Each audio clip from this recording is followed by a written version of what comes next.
Hi, this is Brad with Copper Creek Cuts, a lawn care company in Northeast Florida. I've been documenting some of the stormwater management contracts and jobs that I've been getting into lately, kind of just to show what's happening with the business, but also to possibly help folks who are getting into that line of work as well. There's a lot of moving pieces and it's kind of overwhelming when you're first getting into it.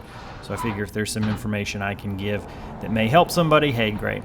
So this dump trailer is not mine. This is a rental from a local tool rent. It's the mower shop that I go to. He's got a rental side of the business. So I think this was a 14-foot trailer. It's got high side dumps, obviously. It's got a 14K weight limit, so it's about 10,000 pounds of usable payload.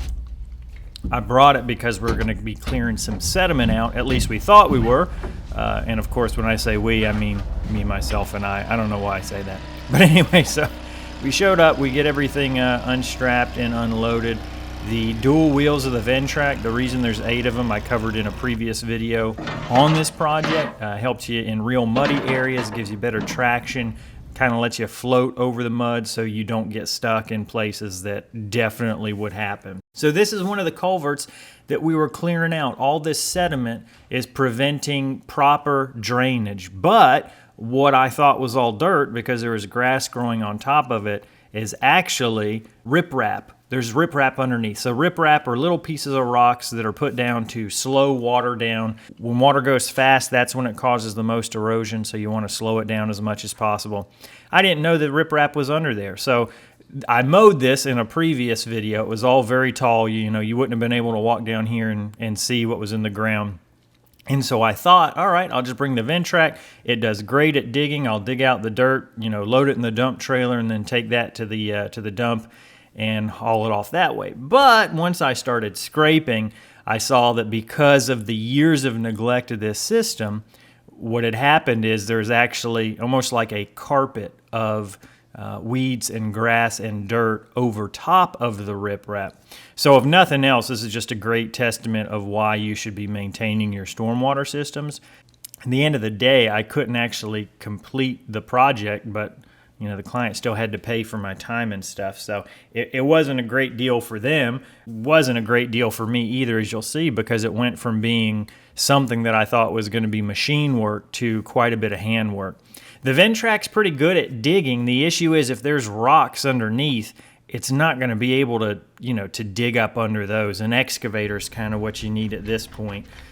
So here I am digging out a little bit more, trying to see how much riprap there is and where it is. And I don't do that for too long before I give up on it, because it's quite a bit of manual labor. But this is when I'm finding out that it's really just, like I said, this sod carpet of stuff that has grown over from neglect. The sediment has collected over time, and then the grass and the weeds have grown on top of it.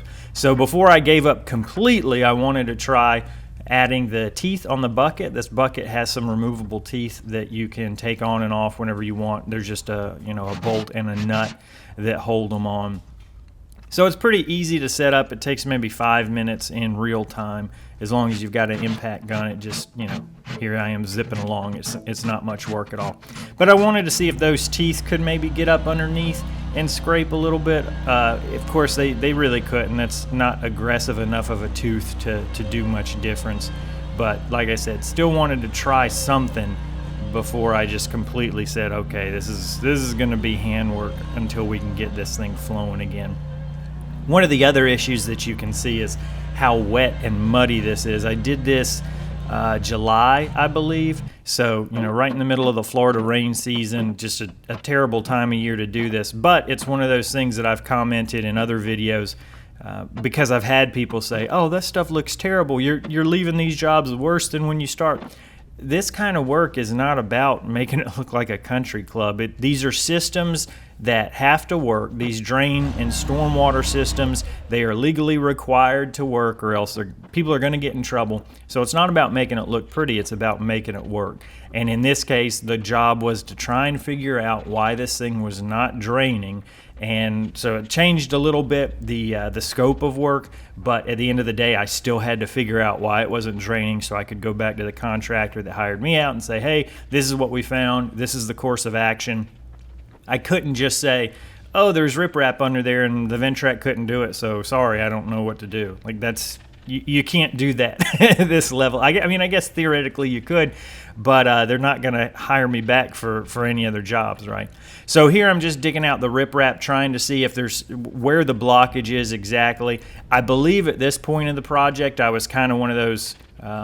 It wasn't a famous boxer who said everybody's got a plan until they get punched in the face. So I had thought I was going to dig all this stuff out with a Ventrac and come to realize, no, you're not. So I think for 10 or 15 minutes, I was kind of just trying to figure out what in the world am I going to do now? What are the next steps? How am I going to complete this project? And so digging that riprap out was probably just me, trying to do some kind of work to stay busy until I figured out what to do. One more chance, I try and dig a little bit with the Ventrac, but the angle's not right, so I'm kind of just pushing the dirt around.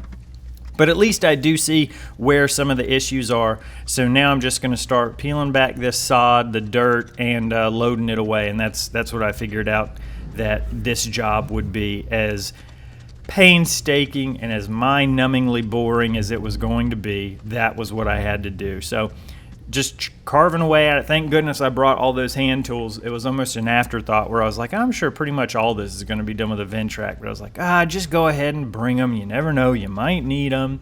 So if this video, if you're watching this just to be entertained, yeah, I had a miserable time, and it shows digging in the muck and the mud. My clothes are still not clean. But so hopefully that's a little bit humorous. But if you're learning this, or excuse me, if you're watching this to try and learn something about this line of work, I think one thing is to realize that if a system has not been maintained in a while, so you get called on for some type of repair or fix, realize that if you can't see what's under there, you shouldn't be guaranteeing anything. So thankfully, I didn't say anything like, oh, we're going to leave it perfect when we're done. And so it's one of those things where if you set expectations, it's going to make things a lot better. And if I could do it again, I would definitely set some different expectations and say, this is what we plan on doing. But to be quite frank, we've seen where if these systems haven't been maintained, there's always surprises. And it's one of those things where it would have made my life, at least mentally, emotionally, a little bit happier if I knew beforehand, yeah, there could be some issues, but I've already told the client and they're prepared to handle that. You can see here how it's starting to flow pretty good now. So this little spot that I'm working on is where pretty much most of the blockage is. I mean, the whole thing's blocked off, but as far as just fixing it today and getting a diagnosis, this is pretty much the spot I decided to focus on. I do think an excavator would have been best here.